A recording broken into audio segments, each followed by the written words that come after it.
Hello! Welcome sa Huntahan with Bon Gonzales. Ako si Bon at welcome sa unang episode ng aming podcast. Kasama ko ngayon ang aking mga guests, syempre mga artists din from Optimum Minds.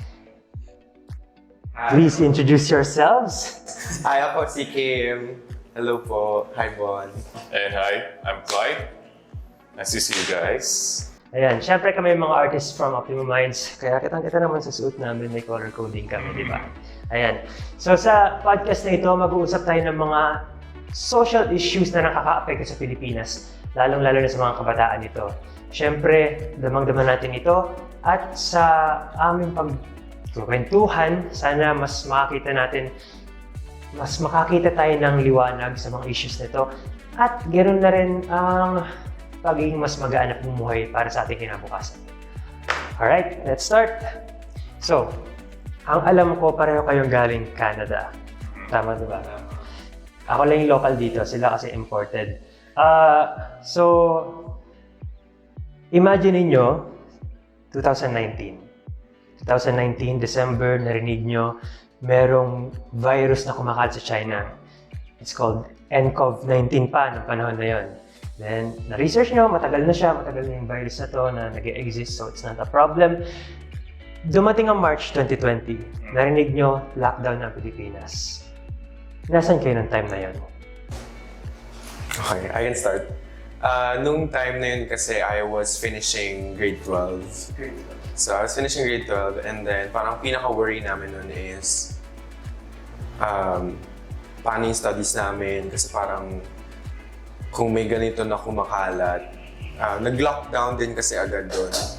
Unlike dito, parang hindi yata nag-lockdown agad. So doon nag-lockdown agad, so nag-close agad yung school. So kami, yung pinaka-worry namin is parang how do we parang finish everything up sa school.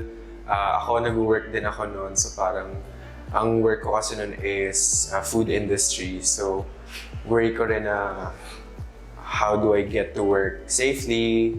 Siyempre may family akong inuwian din. So at that time, parang everything was just confusing kasi walang certainty when it comes to safety and health.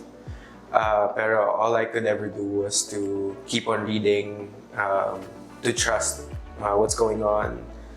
And ayun, parang I was just at the time, from what I remember, parang sumusunod lang ako sa kung anong guidelines or kung anong guidelines sa school, and happy lang ako na safe kami, kaming family and yung friends ko. Yun. Sa akin naman, at that time I was working. We were in the construction industry. So, kasi ang construction at that time, essential siya. Considered siya essential, so tuloy-tuloy pa rin yung work. Pero the difference that I saw is what we actually went through is, kasi di ba na nag-start na yung COVID, so everything, well, hindi na siya normal, obviously. So a lot of businesses closed and the roads became clear kasi wala na masyadong tao din lumalabas because people are being advised na, as much as possible, yes, to stay indoors. And then, I think the same thing with here is yung kailangan talaga if you have to go outside, you have to wear mask. You have to keep distance sa bawat isa. So we had those mga parang rules. Pero it was like for me na I felt yung medyo naging draggy siya. Naging malungkot na siya. It's not what we're used to, what we're accustomed to, na normal, takbo ng buhay ng tao. It's just like, like I said, it's like even though we were still working kasi, essential kami regardless of the COVID, we still have to, continue with work. We were still working 6 days a week. Iba pa rin eh. You don't get to see much people. You don't get to see much vehicles on the road. Sobrang tahimik niya. It's like sometimes like yung pag weekends, it's like yung lugar that we lived in, para siyang ghost town. And then we felt yung mga tao hysterical talaga sila, especially parang like sa supermarkets. Mga nag-uunahan, nag-hoard sila, nag-uunahan sila to... And this is what I didn't get, it's like bakit nag-hoard sila ng mga tissue paper. Diba? So ko parang... So, anong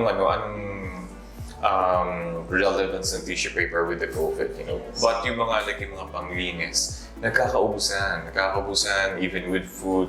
Kasi a lot of people were just really paranoid, you know. And you cannot blame them kasi sobrang takot sila because this is not, you know, whatever is happening that time. Hindi siya basta-basta like flu season. We're talking about COVID. It's about, you know, a virus that's spreading all over the world. So people are a lot of people are really scared at that time. So sa akin naman na parang feeling, yun nga lang sa akin it's so different at that time. Sobrang tahimik, sobrang, you know, na hindi siya normal eh. Hindi siya normal. So yun yung what I experieed during the time ng COVID. It parang messes with the routine na nakasanayan ka. Exactly, yeah. Parang biglang you can see your friends, you can see anyone at all, especially sa Pilipinas. Yes. Sobrang higpit nung sorry Canada kasi kayo. Sa Pilipinas, sobrang higpit nun, as in bawal lumabas. Even if you have, kahit na may mask ka, galabas ka lang, kukuha ka pa ng permit sa barangay with the parang kailangan negative ka sa swab and everything. As in, even for grocery, bawal ka lumabas unless you have those requirements. Yes. Sobrang So, noong time na yun, ako naman, kami namang kapatid ko, magkasama kami.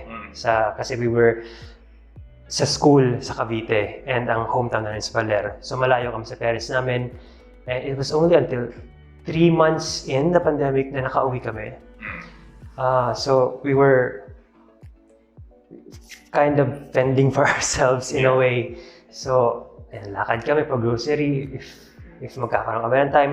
Tapos, during those times, parang mag-isa ka with your thoughts. Diba? Parang iba yung nagagawa ng, marirealize mo yung distractions na nabibigay sila ng mga people that surround you when you go outside. Tapos, and then biglang, nawala lahat.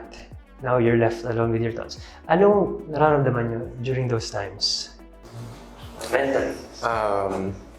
Yun nga, like what you mentioned, pre-pandemic kasi parang I was always out with my friends and then parang in one snap, parang kailangan mong makulong sa sarili mong zone. Sa mental health, lucky enough, I was collected at that time. I didn't really have any challenges during the pandemic, at least, when it comes to mental health kasi meron akong work na active. So, kahit there are times na I felt alone, parang there are things na I had to think about. So, I wasn't completely parang locked up in my own thoughts. But I definitely do remember na I wished and I missed being out there with my friends. And kahit having the ability to explore the city or roam around, kasi walking or parang just going around the city, it helps me a lot. During my spare time, I like driving around the city kasi parang it helps me. Pero at that time, it was really a risk for your family and for the people that you get to be around with. So I couldn't do that as much. So ayun, parang while I was preoccupied with work and school, I was also mindful of how my actions could affect others. I think it's the same with Ken. It's like, lucky enough, parang mentally I wasn't really that affected sa COVID. It was just like for me, when COVID started in Canada, it was just like, okay, it's just like, I know things are gonna be different, I felt the difference during the COVID. Pero like mentally, akin naman kasi, I was dealing with a different kind of a dilemma at that time. So hindi ako masyado, or actually I wasn't really affected with the COVID. It's just like yun lang, like yung daily routine lang namin, yun lang. And like for me, I was just like, dun lang ako medyo na parang I felt the difference kasi like what I'm used with the normal routine, the normal, things that you see every day in, day out, diba? Parang doon lang ako naturally, doon lang naapektuhan. So work kasi, it's the same. Like I said earlier, with work, tuloy-tuloy pa rin yung work during ng COVID eh. Pero ano lang, it's just like, kasi when I was in the construction, for example, pre-COVID, it's like, kahit ilan yung contractor sa isang, let's say, sa isang house that we were working on, okay lang yun eh. There's different contractors, different laborers, tapos kami. Pero that time, during the COVID na, it's just like for us naman, parang, we have to wait for this contractors, these laborers na matapos, and then that's when we get in and do our job. So, akin naman is like, okay, so I mean, it's not a big deal, sabi ko. Mas okay pa yun, I get to work, and there's nobody else dun sa project na ginagawa namin. Pero yun lang, I wasn't really affected with the COVID, It's just like, that time kasi my mind was dealing a different sort of dilemma or predicament at that time, not with the COVID, Irritated lang ako kasi syempre, people are, like I said earlier, it's just like sobrang paranoid ng tao eh. Alam mo yun, yung na parang hindi, ka masyadong, you don't get too close sa akin. Meter distance. Yeah, so parang, okay, ganun. Tapos, people are just like so paranoid, like for, they have to make sure that you have your vaccination, and then later na lang kasi yung mga booster. So parang, hindi ka pa pala vaccinated. It's like, yung gano'n. So doon ako medyo annoyed. So like, people are so, I know they have the reason to get scared, pero sabi ko, well, it is what it is. So. Ang interesting. Kasi you're distracted with work then, and you're also distracted with work, and of course, I'm not saying na, would you consider na healthy ang mental health nyo during those days? Would you say that or hindi? Or I would say it was healthy because I was able to experience the downside of my mental health way earlier. So at that time when that happened, I knew how to better manage my mental health. Ayun. Siguro na lang if that didn't happen to me before, maybe my COVID story would have been different. But ayun, I was able to manage my mental health naman better nung pandemic kasi I knew what to do. I knew who to reach out to. I knew the things that could distract me from negative thoughts or how to deal with negative thoughts. Kasi you can't just ignore them when you have to deal with them. Yeah. Ako, to be honest, I wouldn't say that it was healthy, but I would say it was like, pinalalakas ko siya. It was holding on. Kasi like I said, it was because I was dealing with a different kind of a scenario at that time, Like sabihin ko na lang, is like at that time is yung naghiwalay kami ng ex-wife ko. So parang yung mind ko nandoon, not with the COVID. So I wouldn't say it was healthy. Kasi syempre, you're going through heartache, you were going through, you were distraught at that time. Especially, the person that you've been with for so long. Tapos, just imagine, sa ibang bansa pa kayong naghiwalay. So that for me was, yun talaga, it affected me mentally. Pero like for me, I was just trying to keep myself, my mind, my thoughts, my mind stronger lang every day. Because I had to work, Kasi at that time, well, I think, everyone who has been into, mga heartbreaks, diba? It's not easy. It affects you, well, emotionally, mentally, even physically and spiritually. So, like for me, those 4 aspects talaga, I was trying to hold on. Pinalalakas ko siya every day because I had to, have to keep on moving, because if I'm just gonna be sulking in the corner and, talagang masyadong magpapadala, no matter how heavy na yung pinagdadaanan ko at that time. Wala matatalo ako eh. But yun lang sa akin talaga na parang what I did is just practice ko na lang. I had to make myself, especially my mind, my mental health stronger at that time. Kasi wala ang hirap everyday na, kasi di ba like sabi nga nila, when it comes to love, pag naghiwalay, it's not the heartbreak actually that hurts, it's the flashbacks. Big niya na. And that's true, which is very true. It's not the heartbreak. Kasi with the memories that you created, that you built with someone that you've been with, It stays. Yes, it stays. Lagi mo siya maiisip, no matter how you distract yourself with work or whatever you're doing, di ba? Magano rin yan eh. Magkakaroon yan talaga ng instances na magkakaroon ka ng flashback. So sabi ko that's the reason why I wasn't really affected with COVID, because my mind at that time was on that. Yeah. So, pero I mean, regardless, hindi ko talaga masasabi it was healthy, but I was like really holding on. Because there are other things that I have to, syempre trabaho, myself, I have to, kailangan ko kumain, I have to do this and do that, So kung masyado ko nagpa-apekto nun, and then, wala, I would say I was totally defeated. Pero so far, I'm still here. That's good. Diba? You're still here. Yeah. So ano mga ginagawa mo to help strengthen? I'm sure we would like to hear anong ginagawa mo to strengthen. Well, number one kasi talaga, which is very true, that you have to distract yourself. Aside sa work, diba? You need to find something that you like, hobby. Yeah. Maghanapin ng hobby, anything that can distract yourself. Kasi at that time, may mga gyms pa rin naman open that time. Kaya lang limited lang yung time that you can be inside the gym. So isang bagay din yun. Ako naman ginagawa ko aside sa work, kasi my work is very strenuous. It's very tiring kasi like for me, even I start early in the morning. It depends on the projects that I'm working on. Nakauwi na ako late at night. Pero if I'm not working naman, like for me, like para lang just to keep me, yung isip ko in yung normal pace pa rin. So ginagawa ko, Netflix ako.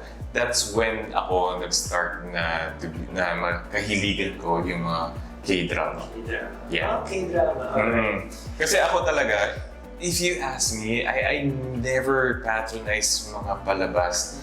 Actually, like for me, even sa mga teleserye natin, like, hindi ko masyadong sinusubaybayan.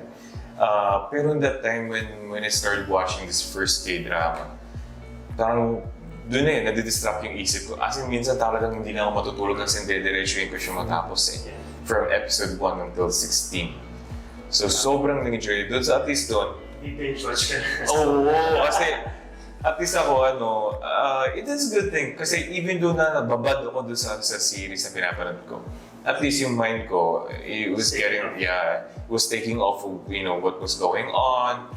And luckily and fortunately, for me to move on from, kasi of course you have to, like sa ganyan naman, we all know naman, na for you to move on, you have to accept, acceptance, and then you just have to, parang, acceptance ka, and then just move on na lang, di ba? And then, like for me, what I did kasi, aside sa acceptance, is just like, I have to be happy na lang sa ex-partner ko. Support her, in whatever, mga endeavors niya or relationships, or relationship that she got herself into. So, yun na lang, na naging masaya ako sa kanya. And it actually helped. Yeah. It helped na parang hindi na ako nagkaroon ng sama ng loob or up here. Wala na Naging, yun na lang, you just have to be happy for that someone, for that person. So, yun. But it's hard to learn acceptance, no? You could actually say mahirap yung acceptance. But like I said, if for you to learn to accept, sometimes, yes, I know, like I said earlier, it's like, yung mga thoughts, yung mga flashbacks, yung mga memories, babalik sa'yo. But what you have to do is you have to think about the days, the next days to come, diba, yung future. Kasi if you allow yourself to be caught up with that, parang how would you be able to move on? So sa akin, ginawa ko talaga, it was hard kasi I think it took me a year. It took me a year to accept the fact, the reality, na gano'n na. Pero, ang ginagawa ko, day in, day out, pinag-aaralan ko na talaga how I would be able to accept this and just continue with my life. So, doon pumasok na sabi ko na I think I just have to be happy for her, for my ex. and then just accept it. The reality na wala na kami, no, regardless how long we've been together, yung ganun ba? And it worked. It worked kasi like right now, mas healthy yung relationship namin as best friends. Alright. Ikaw, may sasabihin ka ba? Hindi. Ano na lang. Katulad ni Clyde, anong mga ginagawa mo to stay, just keep your head straight? Anong mga coping mechanisms mo at that time? Ayun nga, siguro unlike Clyde, I wasn't really focusing on what I can do to distract myself, but instead I was trying to look for ways to deal with them. So, pandemic, parang I was only thinking of ways that I could immerse myself into something interesting virtually. So, parang nag-start ako journaling digitally, nag-journal ako. Parang one thing kasi na I learned din is to understand more about your feelings, you have to word them out. Parang sometimes I feel very heavy, tapos pag sinulat ko na sila, once na word out ko na yung emotions ko, parang na-realize ko, hindi naman pala ganun kabigat. Or sometimes parang, okay, madali lang pala ito i-fix. So parang that's one thing na ako kasi hindi din talaga ako mahilig maki-socialize. I don't like making new friends. Okay. So, yeah, very picky din ako sa mga tao. If you're comfortable with these people. Right. Pero ano din, hindi rin ako mahilig magsabi kasi so parang that's one way of me letting those feelings out. Journaling. Kasi hindi rin ako masabi talaga. Kahit sa family, I don't like telling them what I'm feeling or what happened sa akin, what happened sa day ko. So yeah, journaling and then immersing myself into interesting things. 2020 was the first year na I started listening to podcasts. So you're listening to podcasts like this one really helped me a lot in the pandemic. Kasi I don't like talking to other people, but I like listening. And that's one way of dealing with it.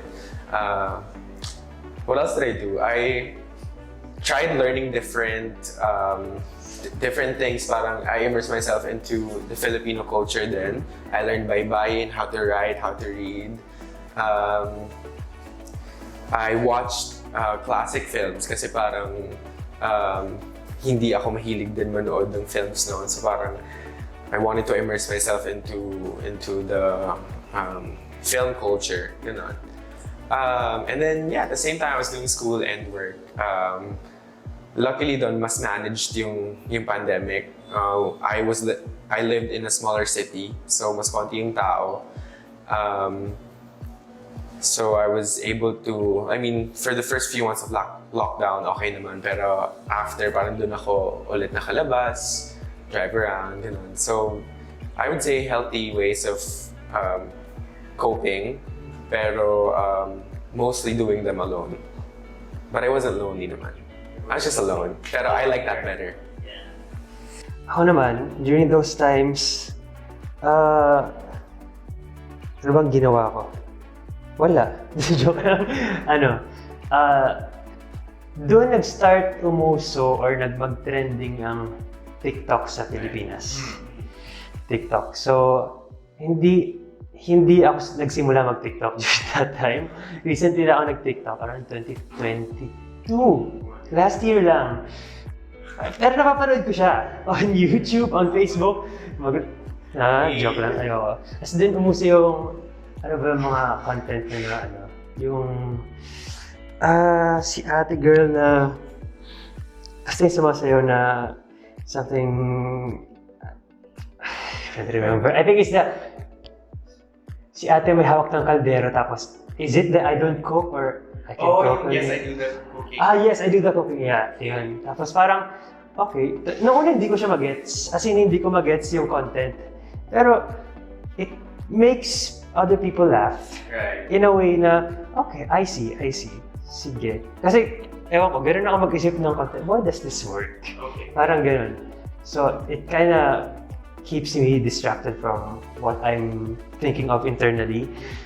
Tapos, at that time, nung nakauwi na ako ng baler, most especially,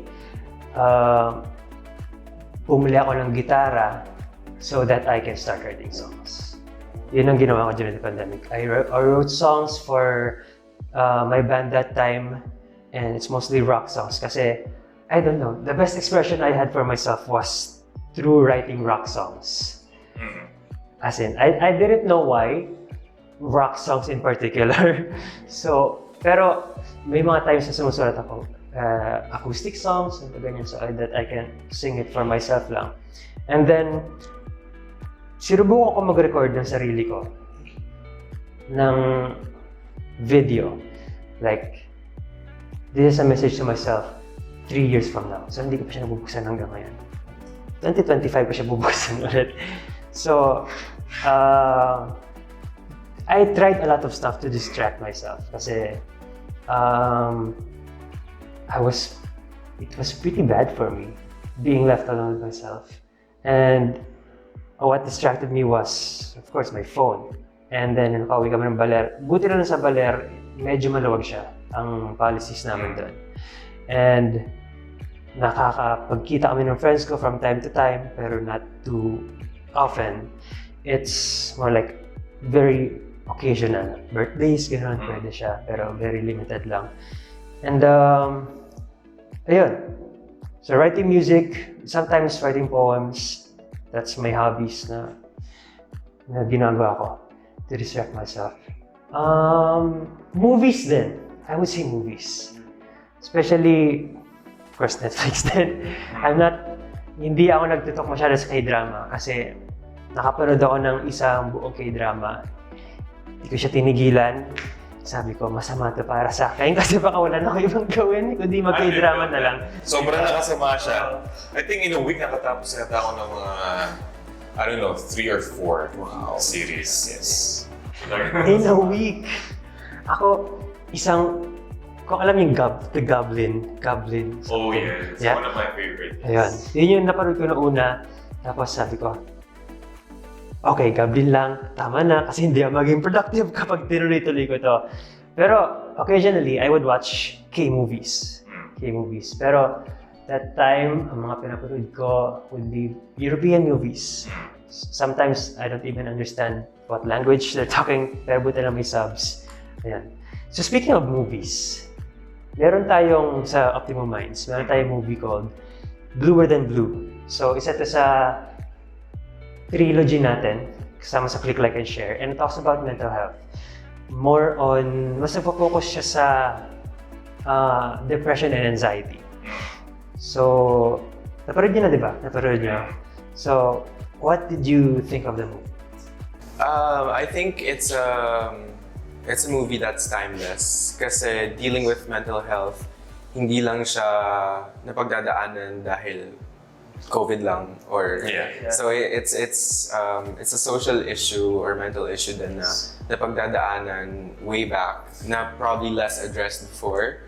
Pandemic, we were so immersed sa social media na nagkaroon siya ng platform to be addressed, and now parang moving forward from the pandemic, parang mas nagiging aware na yung mga tao, mas alam na nila kung paano i-deal with it.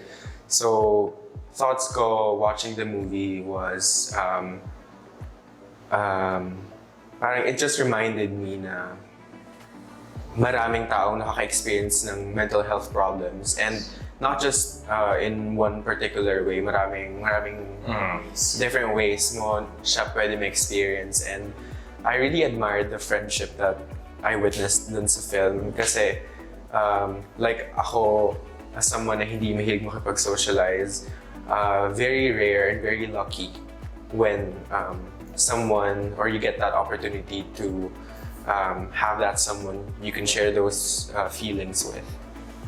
Sabi nga nila, introverts don't make friends. They just get adopted by extroverts. Yun yung sinasabi nila. That's true. Diba?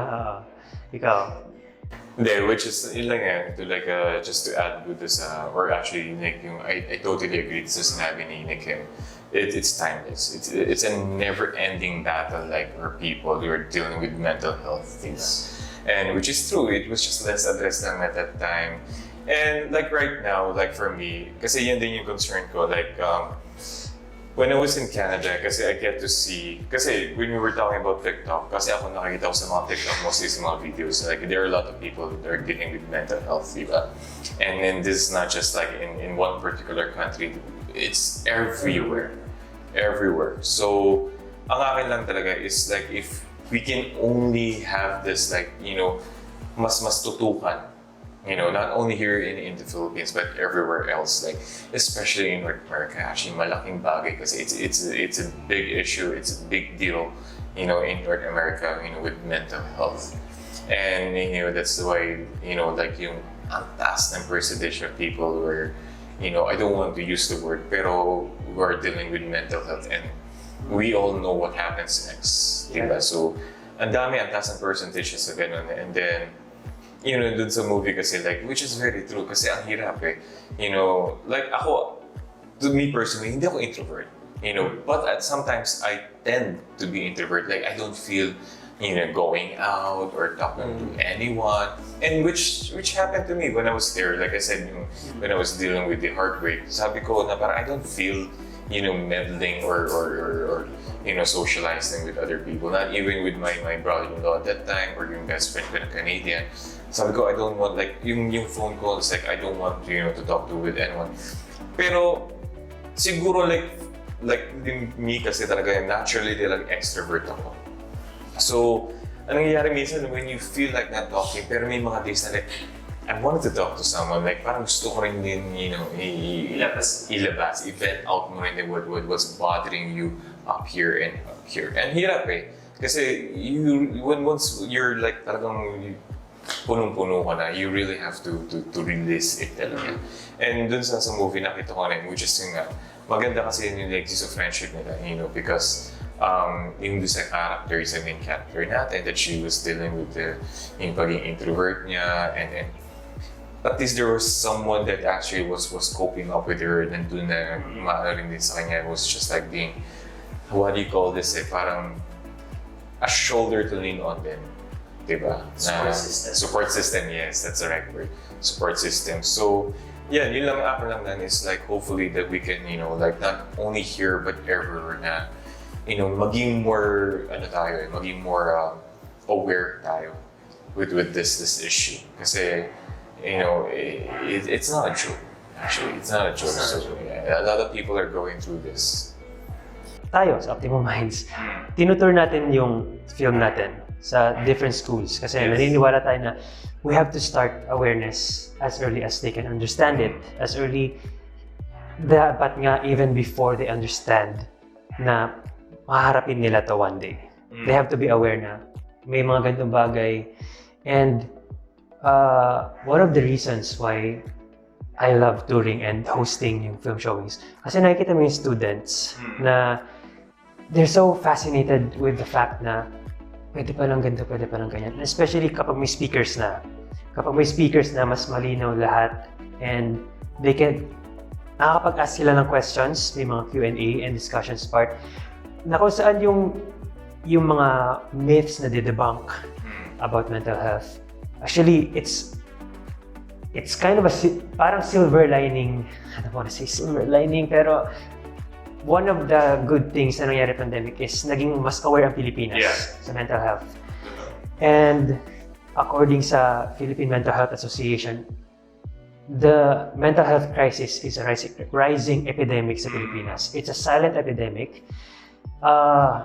And according sa DOH, there is about 3.6 million Filipinos that are experiencing mental disorders, neurological disorders, drug substance abuse na related din sa mental health. And there's only about one psychologist or mental health expert to 100,000 Filipinos dito sa Pilipinas. And it's worsening by the day. And yung 3.6 million na yun lang documented. Yun lang yung mga nakapag-record, nakapag-consult. And that's why gusto namin ipakalat ang film natin on Click, Like, and Share. Dun sa Click, Like, and Share, sa Bluer Than Blue, may part dun na si Daisy, yung character ni Daisy, lumayas siya ng bahay. Hindi nagpaalam, as in, parang ilang days yata siyang wala, hinahanap siya, hinahanap. And only si Blue lang ang nakahanap sa kanya. Has that ever happened to you? Parang, you've gone to the point sa edge na gano'n na hindi ka na paalam, basta gusto mo lang ng whatever it takes to have my peace of mind. Parang ayaw mo paalam sa kaibigan mo kung nasan ka. Kasi ako nangyari sa kanya at one point in my life. Gusto ko malaman if kaya din. Siguro the closest thing na gusto kong maging disconnected sa lahat was yearly ko naman siya ginagawa, pero yearly kasi ako nag-unplug. So unplug is basically going off social media for a time, for a specific time. And ako, usually parang 1 week ako nag-social media detox. And kapag ginagawa ko yun, it's not, maybe initially nung una parang I was trying to run away from something. Pero when I think when I realized how it helped me rin, parang yearly ko na siyang ginawa. Kasi parang I think it's important to stay unplugged din. Kasi sometimes I get so in the zone sa what's happening sa social media, chismis, whatever's in, whatever's trending. Parang doon lang ako nakafocus, not realizing what's in front of me. I don't get to appreciate parang what's out there. So ayun, parang nung una lang talaga yung parang na-feel ko na gusto kong mag-run away from things, to cut everyone off. Pero na-realize ko rin na maybe it's not about cutting someone off or cutting this aspect from your life. Pero parang just appreciating what's out there. Pero of course, Daisy's character is she has her own story, different story siya from mine. Kasi mine was purely parang ano lang, gusto ko lang ng rest. And Daisy's character, hindi lang rest yung parang need niya. She was trying to stop, parang hindi lang pause, but to stop it completely. Ayun, I guess that's it. Yun sa akin, to the point na lumayas. Hindi naman, I think it's the same with Kim din, yung disconnected lang talaga. Like for me, at that time lang, I just want to, take a rest, from not only from social media, but from people. Like I said, na even dun sa ex ko, sa family niya, like everybody else. I like sabi ko talaga na I don't want to, people know what's going on with me right now. So like for me, regardless of matawag sila, my phone kept on ringing. Ayoko like talaga sabi ko, no, I just want to disconnect myself. I just want, magpahinga muna. I just want to take a breather, I don't want to, like I said, I don't want to talk to anyone at that time, Like literally, I was just like really stuck in my bedroom at that time, because I was, at first, because I was renting a room sa basement in Canada at that time, and most of the time, if I'm not at work, kasi even to work, I'm not even talking to anyone. Kasi I was in the zone. When I'm working, it's like I have my headphones on. Trabaho lang ng trabaho. And I didn't care if someone is coming in sa bahay na ginagawa ko. So, pero pag nandun lang ako sa room ko, it's just all me and myself lang. So, like, I really wanted to disconnect. Like, people was like, oh, what's going on with Clyde? We haven't heard anything from him. So, ganun lang sa akin. Like, kasi minsan, like, tama nga naman, sometimes it's really tiring kasi. Especially in social media. Like ako, I got tired with social media because, sometimes what you see it's not healthy. And it's just all about, like, very toxic. It's very toxic. And just being honest, we all know na in social media right now, swerte ka na lang if you get to, find something wholesome or worthwhile watching sa social media. Pero we all know, like, a higher percentage in social media is very, very toxic. So sabi ko,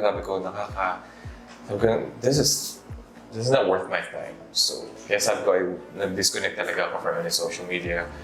Like, all of my accounts, and then from people, like, literally from people. So, yun lang, it's more of disconnection, pero yung lumayas naman. Kasi dati naman, when I was younger, lumayas ako. Because, it's not because because yung my thoughts and, gather my thoughts. It's just like, I wanted to have freedom down. Because growing up with a very strict household, na parang may curfew ka, may ganito ka, and so on and so forth. Because I'm the youngest in the family, and then because we're mixed kasi.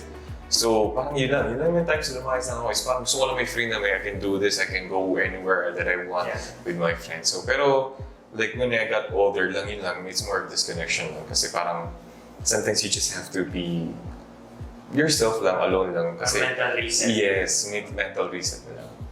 Yeah. Ako, yung ginawa ko, layas din ako eh. Hindi naman. Pero it's just, layas na hindi ako nagpaalam. As in, hindi ako nagpaalam, mabasa ko, tapos umuwi din naman ako within the day, pero wala akong pinagpaalaman kahit kaibigan ko. Even my phone, I left at home. As in, gusto ko lang, okay, masyado akong nakaano dito. I have to, kaya nga nasabi mo, I have to take my mind off things. I have to not be in the zone. So parang, okay, step back muna tayo. Hinga, breathe.